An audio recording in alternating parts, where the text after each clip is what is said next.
Hey, what's up, you guys? It has been a very long time since I have done an update. My last update was an life update, and then I was planning on posting more content, baby content and whatnot, home content, DIY stuff, and life happened. This is a really hard video to make. I've already started one, I was on a roll, and then my son interrupted it, and then this one, the one before this one, I don't know if the words were coming out like I wanted to. But we've had a lot of things going on this year, a lot of like work related things that have been causing stress. I also stopped posting like postpartum updates because I found out in February I was pregnant. So the start of the year wasn't bad. I was planning on posting like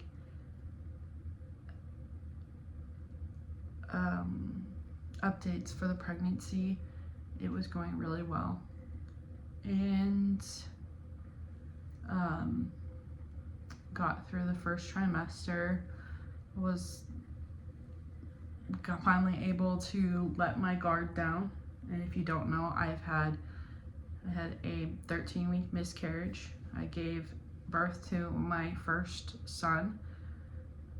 Then I had a blighted ovum miscarriage, and then I gave birth to my youngest, and then I had this pregnancy, which is my 5th one.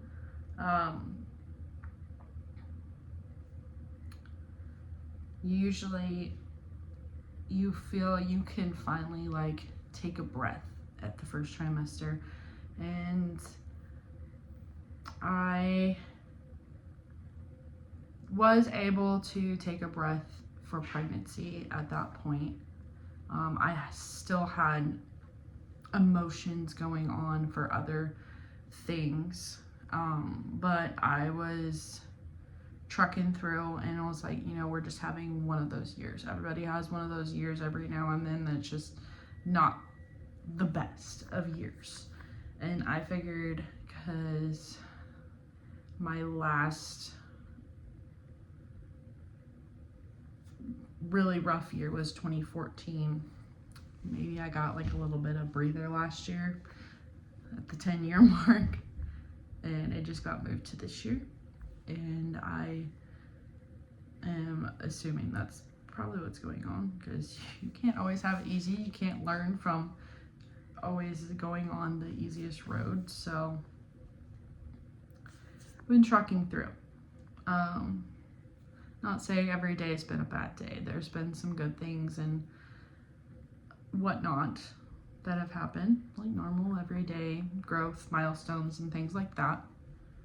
But we'll move on to the title of the video. And if you do not see the title of the video, or you just clicked, I experienced a second trimester loss. And if you have ever experienced a second trimester loss, it is, for me, it has been significantly different emotionally than it has had for my other losses. So the story is, I went in for my 20-week ultrasound, and it was the Monday after my birthday weekend. So I celebrated my birthday on a Friday, and my husband had drill all weekend, so I didn't really get to celebrate how I wanted. He had it like Friday through Sunday, and it was just, wasn't necessarily disappointed. I had expected it all year. I just was disappointed I didn't get to go and celebrate how I had planned to originally. We do kind of the same thing every year, and I didn't get to. So that kind of just not necessarily like ended my excitement for it. It's just, I don't know how else to describe it. I don't want to say disappointed. I still enjoyed parts of my birthday. But my weekend wasn't what I was expecting. And I was like, oh, I'm really looking forward to Monday is my ultrasound. We get to figure out the gender and get to plan for our gender reveal. And I had something super exciting planned. And I think maybe that's one of the reasons why it hurt so bad.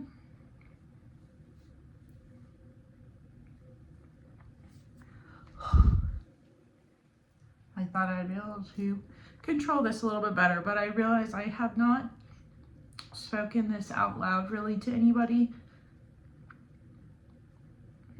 except for maybe my husband a little bit and maybe my mom a little bit, but not to the extent I am now. But we had kind of talked about like it's gonna be our grand finale because it's gonna be our last baby, and I felt super complete being pregnant, and I was like, it's almost done.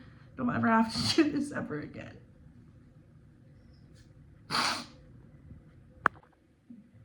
Okay. And then we were going to do like a 4th of July reveal and theme and everything. I was talking about it with some people at work, how excited we were the day of Cam, and just had a bad morning. And it sucked that it started that way. Because you should be super excited, even if it ended the way it did. I should have been excited coming up to it, but it was a bad morning at my job.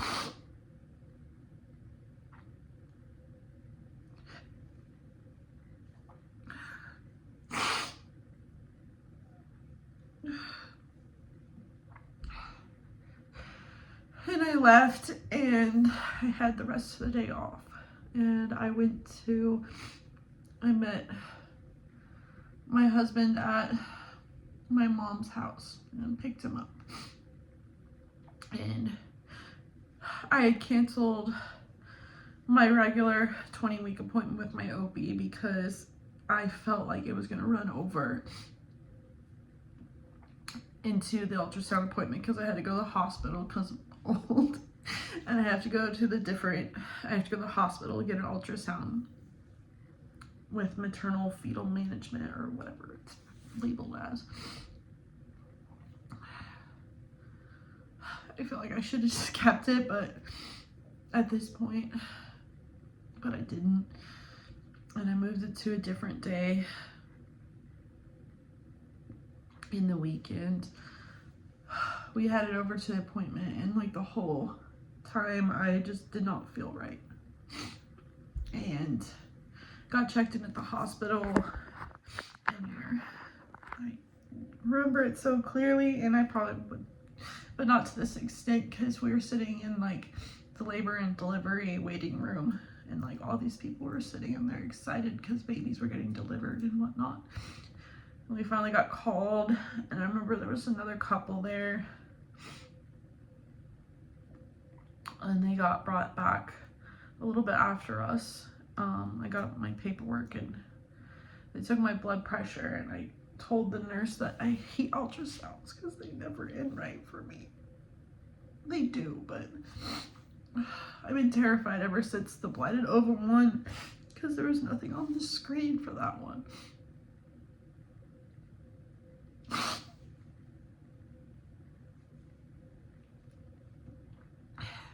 And my blood pressure was a little high. And I was like, I'm really nervous and anxious right now, so it's probably not helping because normally my blood pressure is pretty good. And I got my paperwork filled back out, and